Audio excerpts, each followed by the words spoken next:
ವಿಜಯನಗರ ಜಿಲ್ಲೆ ಹೂವಿನ ಹಡಗಲಿ ಪಟ್ಟಣದಲ್ಲಿ ಶಾಸ್ತ್ರಿ ಸರ್ಕಲ್ನಲ್ಲಿ ಈರುಳ್ಳಿಗೆ ಗರಿಷ್ಠ ಬೆಲೆ 5,000 ರೂಪಾಯಿ ಕೊಡಬೇಕು ಅಂತ ರೈತರ ಸಂಘದ ಜಿಲ್ಲಾಧ್ಯಕ್ಷರು ಎಸ್ಐ ಯಶೋಧ ಮತ್ತು ಈರುಳ್ಳಿ ಬೆಳೆಗಾರರ ಸಂಘದ ರಾಜ್ಯಾಧ್ಯಕ್ಷರು ಎನ್ಎಂ ಸಿದ್ದೇಶ್ ಅವರ ನೇತೃತ್ವದಲ್ಲಿ ಈರುಳ್ಳಿಯನ್ನು ರಸ್ತೆಗೆ ಚೆಲ್ಲುವ ಮೂಲಕ ಪ್ರತಿಭಟನೆ ಮಾಡಲಾಗಿದೆ. ಶ್ರೀ ಆಂಜನೇಯ ಸ್ವಾಮಿ ದೇವಸ್ಥಾನದಿಂದ ಪ್ರತಿಭಟನೆ ಮೆರವಣಿಗೆಯನ್ನು ಶಾಸ್ತ್ರಿ ಸರ್ಕಲ್ ಹತ್ತಿರ ಸರ್ಕಾರಕ್ಕೆ ಮನವಿ ಮಾಡಿದರು. ಈ ಸಂದರ್ಭದಲ್ಲಿ ರೈತ ಮಹಿಳೆಯರು, ಹಾಲೇಶಬೆನ್ನೂರು ಕಬ್ಬು ಬೆಳೆಗಾರ ಅಧ್ಯಕ್ಷರು ಹಾಗೂ ಇನ್ನೂ ಅನೇಕ ಸುತ್ತಮುತ್ತಲಿನ ಎಲ್ಲ ಬೆಳೆಗಾರರು ಈ ಪ್ರತಿಭಟನೆಯಲ್ಲಿ ಭಾಗಿಯಾಗಿದ್ದರು. ಇವತ್ತು ನಮ್ಮ ರೈತರು ಕಣ್ಣಿರುವಂತಕ್ಕಂಥ ಒಬ್ಬ ರೈತ ಯಾವ ರಾಜಕಾರಣಿಗಳು ಇಲ್ಲ ಅಂತ ನಾನು ಈ ಸಂದರ್ಭದಲ್ಲಿ ಹೇಳಿಕ್ಕೆ ಇಷ್ಟಪಡ್ತೀನಿ. ಇವತ್ತು ಯಾವುದೇ ಇರಲಿ ಪಕ್ಷ, ಇವತ್ತು ರೈತರಿಗೆ ಕಣ್ಣೀರು ಹೊರ್ತಕ್ಕಂಥ ಒಬ್ಬ ರಾಜಕಾರಣಿಗಳು ಯಾರಿಲ್ಲ ಅಂತ ನಮಗೆ ಕಣ್ಣೀರು ಹೊರ್ತದೆ. ಅಲ್ಲಿ ಇವತ್ತು ಪ್ರತಿಯೊಂದಕ್ಕೂ ಇವತ್ತು ರಿಯಲ್ ಎಸ್ಟೇಟ್ ಮಾಡ್ಬೋದು, ಇವತ್ತು ಫ್ಯಾಕ್ಟ್ರಿಗಳು ತರೋದು ಅಂಥವೆಲ್ಲ ದೊಡ್ಡ ದೊಡ್ಡ ಫ್ಯಾಕ್ಟ್ರಿಗಳು ಹಾಕಿದಪ್ಪ ಅಂದರೆ ಇವತ್ತು ತಿನ್ನಕ್ಕೆ ಏನು ತಿನ್ನಬೇಕು ಮನುಷ್ಯರು. ಇವತ್ತು ರಾಜಕಾರಣಿಗಳು ಏನು ತಿಂತಾರೆ? ಒಂದು ಗುಳಿಗೆ ತಗೋಬೋದಾ? ಹಸುವಾಗಿರ್ತಂದ್ರೆ ಗುಳಿಗೆ ತಗೊಂಡು ಬರ್ತದೆ. ಎಷ್ಟು ತಿಂದ್ರು ಕೂಡ ಜೋಳ ರೊಟ್ಟಿ ಉಣ್ಬೋದು, ಅನ್ನ ಉಣ್ಬೋದು. ಅದನ್ನ ಬೆಳ್ತಕ್ಕಂಥ ಯಾರು? ರೈತ. ರೈತ ಬೆಳೆಯೋದ್ರಲ್ಲಿ ಯಾರು ಏನು ಸಗಣಿ ತಿನ್ನಬೇಕಾಗುತ್ತೆ. ಅದಕ್ಕಾಗಿಯೇ ಇವತ್ತು ನಾನು ಕೇಂದ್ರ ಸರ್ಕಾರಕ್ಕೆ ಒತ್ತಡ ಮಾಡ್ತಿದ್ದೀವಿ. ಇದು ನಾವು ಇವತ್ತು ಬಿಜಾಪುರ ಆಗಿರ್ಬೋದು, ಬಳ್ಳಾರಿ ಆಗಿರ್ಬೋದು, ಬಾಗಲಕೋಟೆ ಆಗಿರ್ಬೋದು, ಹುಬ್ಬಳ್ಳಿ ಆಗಿರ್ಬೋದು, ಎಲ್ಲ ಕಡೆಗೂ ಕೂಡ ವಿಭಿನ್ನವಾಗಿ ಹೋರಾಟ ಮಾಡ್ತಾ ಇದ್ದೀವಿ. ಎಲ್ಲ ಕಡೆಗೂ ಸ್ಟ್ರೈಕ್ ಮಾಡ್ತಾ ಇದ್ದೀವಿ. ರೈತರಿಗೆ ಬೆಂಬಲ ಬೆಲೆ ಕೊಡಿ, ಈರುಳ್ಳಿಗೆ ಬೆಂಬಲ ಬೆಲೆ ಕೊಡಿ, 5,000 ರೂಪಾಯಿ ಕನಿಷ್ಠ ಬೆಂಬಲ ಬೆಲೆ ಕೊಡಿ ಅಂತಂದೇಳಿ ನಾವು ಹೋರಾಟ ಮಾಡ್ತಾನೆ ಬಂದಿದ್ದೀವಿ. ಅವರು ನಮಗೆ ರಾಜಕಾರಣಿಗಳು ನಮಗೆ ಕೇಳಿ ತಿಳ್ಕೊಂತಾನೆ ಬಂದಿದ್ದಾರೆ ಬಂಧುಗಳೇ. ಅದಕ್ಕಾಗಿಯೇ ಇವತ್ತು ವಿಭಿನ್ನವಾಗಿ ಒಂದು ಹೋರಾಟ ಮಾಡ್ತಾ ಇದ್ದೀವಿ. ಅದಕ್ಕಾಗಿಯೇ ಇವತ್ತು ಈರುಳ್ಳಿಗೆ ಕನಿಷ್ಠ 5,000 ರೂಪಾಯಿ ಬೆಂಬಲ ಬೆಲೆ ಕೊಡಬೇಕು. ಹೀಗೆ ನಿನ್ನೆ ಮೊನ್ನೆ 2 ದಿನ ಹೊರ ದೇಶಕ್ಕೆ ನಾವು ರಫ್ತನ್ನ ವಾಪಸ್ ತಗೊಂಡಿವಿ ಅಂತಾರೆ. ಅದು ಇವತ್ತಿಗೂ ಕೂಡ ಯಾರಿಗೂ ಆದೇಶ ಬಂದಿಲ್ಲ. ಸುಮ್ಮನೆ ಒಂದು ಪೇಪರ್ಗಿದೆ ಅಷ್ಟೇ, ಇದು ಸುಳ್ಳು ಬೋಗಸ್ಸು. ಇವತ್ತು ನಾವು ಈರುಳ್ಳಿ ಇಲ್ಲೇ ಕೊಡಕ್ಕೆ ಹೋದ್ರು ಕೂಡ ಬೆಂಗಳೂರಿನಲ್ಲಿ ನಮ್ಮನ್ನ ಕೇಳೋರಿಲ್ಲ.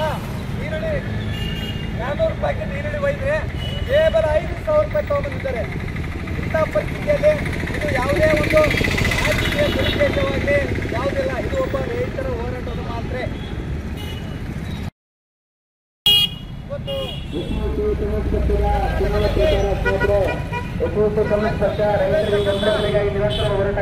ಭಾರತ ದೇಶದಲ್ಲಿ ಇವತ್ತು 30 ಲಕ್ಷ ಈರುಳ್ಳಿ ಬೆಳೀತಕ್ಕಂಥ ರೈತರಿದ್ದೀವಿ. 1 ಕ್ವಿಂಟಲ್ ಈರುಳ್ಳಿ ಬೆಳೆಯಲಿಕ್ಕೆ ಕನಿಷ್ಠ 2,000 ರೂಪಾಯಿ ಖರ್ಚು ಬರುತ್ತೆ. ಇವತ್ತು ಮಾರುಕಟ್ಟೆಯಲ್ಲಿ ನಾವು ಮಾರಲಿಕ್ಕೆ ಹೋದ ಬಂದರೆ ಕೇವಲ ಈಗ 2-3 ದಿನ ತಾಗೆ 300-400 ರೂಪಾಯಿ ಕ್ವಿಂಟಲ್ ಈರುಳ್ಳಿ ಆಗಿದೆ. ಇವತ್ತು ನಮ್ಮ ರೈತರು ಕಣ್ಣಿರುವಂತಕ್ಕಂಥ ಒಬ್ಬ ರೈತ ಯಾವ ರಾಜಕಾರಣಿಗಳು ಇಲ್ಲ ಅಂತ ನಾನು ಈ ಸಂದರ್ಭದಲ್ಲಿ ಹೇಳಿಕ್ಕೆ ಇಷ್ಟಪಡ್ತೀನಿ. ಇವತ್ತು ಯಾವುದೇ ಇರಲಿ ಪಕ್ಷ, ಇವತ್ತು ರೈತರಿಗೆ ಕಣ್ಣೀರು ಹೊರ್ತಕ್ಕಂಥ ಒಬ್ಬ ರಾಜಕಾರಣಿಗಳು ಯಾರಿಲ್ಲ ಅಂತ ನಮಗೆ ಕಣ್ಣೀರು ಹೊರ್ತದೆ. ಅಲ್ಲಿ ಇವತ್ತು ಪ್ರತಿಯೊಂದಕ್ಕೂ ಇವತ್ತು ರಿಯಲ್ ಎಸ್ಟೇಟ್ ಮಾಡ್ಬೋದು, ಇವತ್ತು ಫ್ಯಾಕ್ಟ್ರಿಗಳು ತರೋದು ಅಂಥವೆಲ್ಲ ದೊಡ್ಡ ದೊಡ್ಡ ಫ್ಯಾಕ್ಟ್ರಿಗಳು ಹಾಕಿದಪ್ಪ ಅಂದರೆ ಇವತ್ತು ತಿನ್ನಕ್ಕೆ ಏನು ತಿನ್ನಬೇಕು ಮನುಷ್ಯರು. ಇವತ್ತು ರಾಜಕಾರಣಿಗಳು ಏನು ತಿಂತಾರೆ? ಒಂದು ಗುಳಿಗೆ ತಗೋಬೋದಾ? ಹಸುವಾಗಿರ್ತಂದ್ರೆ ಗುಳಿಗೆ ತಗೊಂಡು ಬರ್ತದೆ. ಎಷ್ಟು ತಿಂದ್ರು ಕೂಡ ಜೋಳ ರೊಟ್ಟಿ ಉಣ್ಬೋದು, ಅನ್ನ ಉಣ್ಬೋದು. ಅದನ್ನ ಬೆಳ್ತಕ್ಕಂಥ ಯಾರು? ರೈತ. ರೈತ ಬೆಳೆಯೋದ್ರಲ್ಲಿ ಯಾರು ಏನು ಸಗಣಿ ತಿನ್ನಬೇಕಾಗುತ್ತೆ. ಅದಕ್ಕಾಗಿಯೇ ಇವತ್ತು ನಾನು ಕೇಂದ್ರ ಸರ್ಕಾರಕ್ಕೆ ಒತ್ತಡ ಮಾಡ್ತಿದ್ದೀವಿ.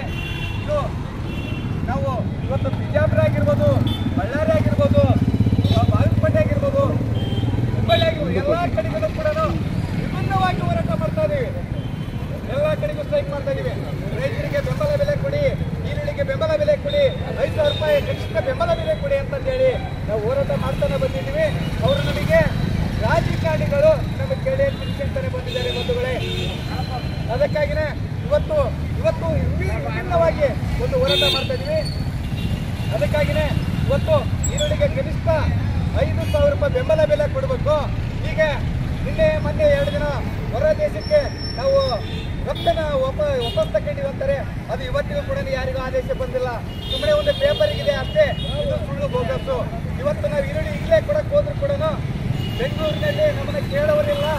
ಈರುಳ್ಳಿ 400 ರೂಪಾಯಿಗೆ ಈರುಳ್ಳಿ ಒಯ್ದ್ರೆ ಕೇವಲ 5,000 ರೂಪಾಯಿ ತಗೊಂಡ್ಬಂದಿದ್ದಾರೆ.